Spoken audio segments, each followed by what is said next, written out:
তো এখন বাবু খাওয়া দাওয়া করবে। তে বাবু বানো বানো বানো এ বা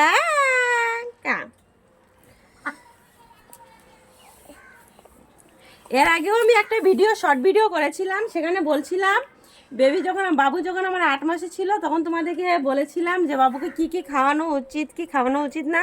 তো তোমরা তো কেউই আমাকে কমেন্ট বক্সে জানালা না, তো কি করব।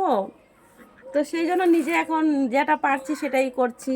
তো এখন তো বাবু 9 মাসের হয়েছে, তো এখন অনেকে বলছে যে একটু দলিয়া টলিয়া খাওয়ানো যাবে। তো সেই জন্য যে বাবুকে দুপুরবেলা এখন দলিয়া খাওয়াই দিচ্ছি। আর তাও বাবুকে ভাত টাত খাওয়ানো যাবে কি না সেটা তো আমি জানি না। তো তোমরা যদি আমাকে কমেন্ট করে যদি বলো যে হ্যাঁ এটা এটা খাওয়ালে 9 মাসের বাবুকে এটা এটা খাওয়াইলে ভালো হবে, তো আমি সেইটাই একটু করার চেষ্টা করব, সেটাই করে ওকে আমি খাওয়াবো।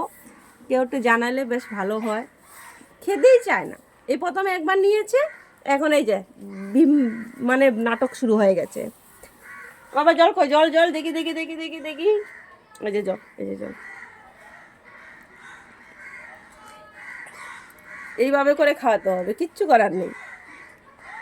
না